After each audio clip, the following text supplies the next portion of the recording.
What's going on, boys? It's your resident cheek clapper and homie dapper YGO Senpai here. The new ban list dropped for the October 3rd ban list. They just decided to drop on us out of nowhere. Obviously, Konami's been doing that all year. So, one of the decks that I really hit was my last DDD deck profile, my Synchro DDD deck profile. I was running Chaos Ruler and Crystron Halka Firex. Both of those got the axe. So what I've decided is to revert back to a pure variant of the deck, which I do think is going to be the stronger variant moving forward anyhow, just because of the way that the format is shaping out.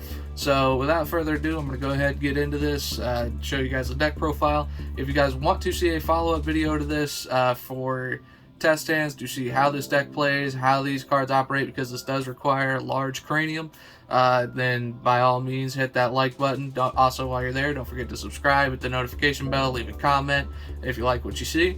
And without further ado, I'm just going to go ahead and get right into it.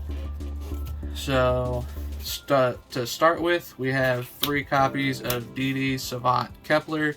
This is the main starter of the deck, your main normal summon. You normal summon this, you can search out any dark contract that you need, so that's going to be really good. The next most important card in your deck is 3 copies of DD Griffin.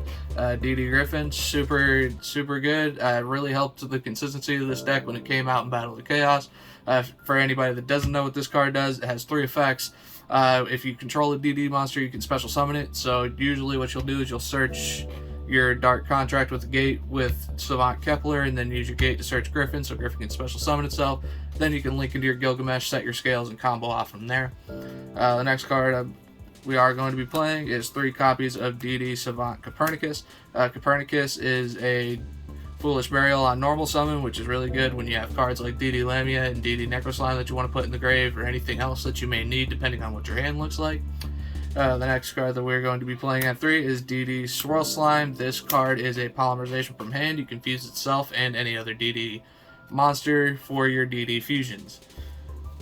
Next is one of our more important scales, is going to be DD Orthros. DD Orthros is really good, especially in a format where Mystic Mine is running around at 3, as its scale effect to pop a spell or trap on your opponent's side of the field. It's also a scale 3, so that's really good if you have Savant Copernicus and DD Griffin plays. You can pen summon back with that. So next I'm going to move on to the one-ofs for DD monsters. In the deck, we have 1 Zero King Rage. This card's really good because it helps prevent you from taking burn damage, which you can take a lot of in this deck.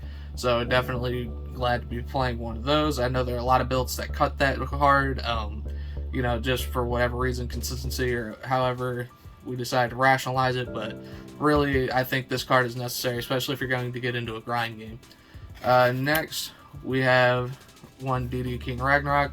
Acts just like the fusions. It allows you to special summon from the graveyard when you special summon a DD monster. So generally how you would want to do it is you set your scales with your Gilgamesh, and then once you pen summon, then you can use your Abyss King Ragnarok to special summon from grave as well.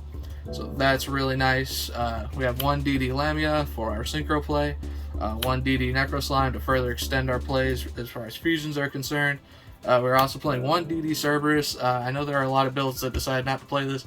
I decided to play it because you get into a lot of situations where when you pen summon back a Griffin and a Savant Copernicus, your Copernicus is level 1. So, being able to go for your rank 4 play and then overlay your King Tell on top of that really doesn't work so well. So Cerberus helps you get out of that jam if you are in that. And then you have your DD Vice Typhon. This card's really good, helps you get into your High King Genghis out of your extra deck, which obviously acts as the smaller fusions.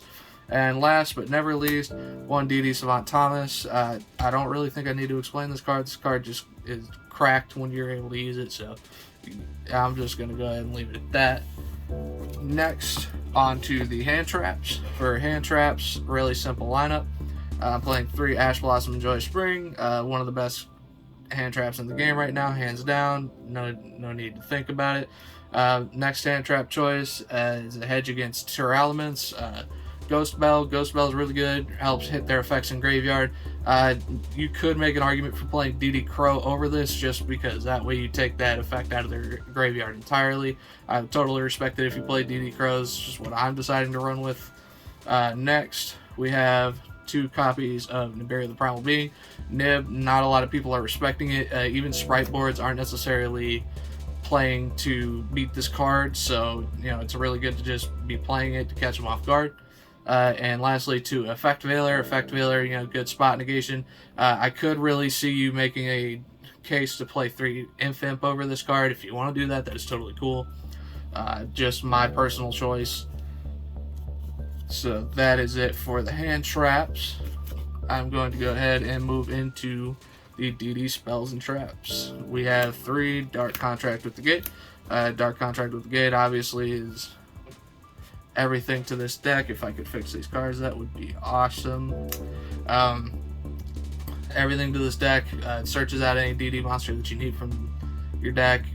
Really good, especially because it's a continuous spell, so you can keep recycling it on your every turn that goes by, which really helps with the grind game as well. The only drawback is you do have to pay 1,000 life points for it, which is why that Zero King Rage really starts to come in the grind game, because every turn having to take 1,000 for this card can really add up. Of course, you also have your Dark Contract with the Swamp King. This card is obviously really good for going ahead and fusion summoning from anywhere. It's really good if you just kind of get blown out by hand traps and a lot of stuff's in the grave, and then you can use this card to go ahead and banish from your graveyard whatever you do have in there. Make a fusion and then try to combo off that way. We also are playing the 1 Dark Contract with the Patent License. This is really good for recycling your Pendulum cards. Also really good for the grind game. Not necessarily something that you are opposed to drawing. However, if you can activate it on your field, it's a really good floodgate card. And lastly, I have 1 DD Headhunt. This Headhunt acts as Deuce King Machinax, except it plays around Dark Ruler. So obviously we want to be playing this. You can make an argument for playing 2, just so that you have a better chance of seeing it in your opening hand. And if you don't, of course, you can search it through your combo. So on to the next. We're just going to go through our staples. So 1 for 1. This is obviously to get your Savant Kepler out of the deck. 3 Puri Reese Map. Also just for your Savant Kepler to get out of the deck. It sucks to have to pay 1,000 life points, but if you need to unbreak, you need to unbreak. It just is what it is. And lastly, something that I have seen a few builds playing at this point is 3 copies of Rivalry with the Warlords, because just about everything that you're going to be summoning is in fact a fiend, so this card really doesn't hurt the deck at all, and it's really good blowout against decks, even if you're going second, because you can set up your board, set this card, and then make them send their whole field to the graveyard, so that's really good. And that is it for the main deck. We're going to move on to the extra deck. For our extra deck, we'll start with our links. The only link you can play really is 3 DD Abyss King Gilgamesh. For anybody that doesn't know what this does, is Electromite on crack. It just sets your scales, allows you to get into your pen plays really good. If this card gets infinite impermanence or effect veiler or anything like that, it does hurt a lot. However, this deck is really resilient, so being able to play through this deck getting infinite or effect veiler or any other form of negation, it's really not the end of the world. So next we have our fusions. We have 1 High King Genghis, 1 Diarch. I think this card does come up in time to burn your opponent or anything like that. We know our time rules aren't the best right now. We also have 2 of the small Flame King Genghises. These can be really important in your combo, just because if you're able to overlay for your rank 6 and get Nami to get on board, that's really good. So that's it for the fusions.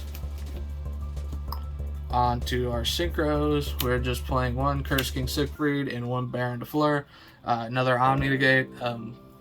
Honestly, you could make an argument for cutting Baron de Fleur. I don't make it very often. However, the card is just a blowout if you're able to use it to its fullest potential, so kind of keep it in there just for that. Other than that, Curse King Siegfried, Spell and Trap Negate, really good. Moving on. So for the biggest portion of our extra deck, we do have our Xyz package. So DD Wave King Caesar, DD Marks King Marksman King's Tail. These are for your searches through your combo. DD Wave King High Caesar. This card, really good. Omni the Gate, really sets you up for success. 2 copies of DD Divisor King Deuce Machinex. So this card right here in particular is really good. It's DD Headhunt on legs. It's got 3,000 attack, 3,000 defense. So if you're able to prevent your opponent from making a board, doing anything really, this card plus whatever else you could summon is really just good for OTKing next turn. So you could make an argument for playing a 3rd copy of this over the next card, but I think the next card is just so good going second that you can't skip out on playing it.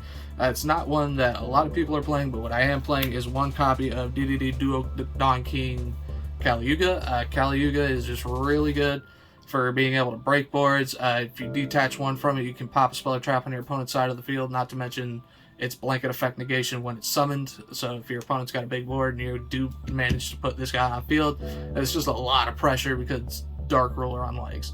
So yep, that's about it for my extra deck.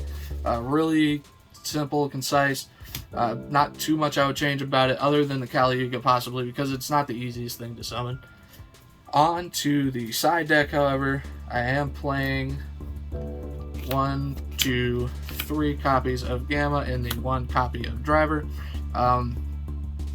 Obviously, if you're going against a deck that's playing a lot of hand traps or playing, just any form of negation, you really want to be making sure that you see this card. That way your other plays, like with 1-for-1 or Pure Reese map or any other search that you have going on, doesn't get interrupted, because that can really hurt the deck. You really need to be able to get into your deck to get into your plays.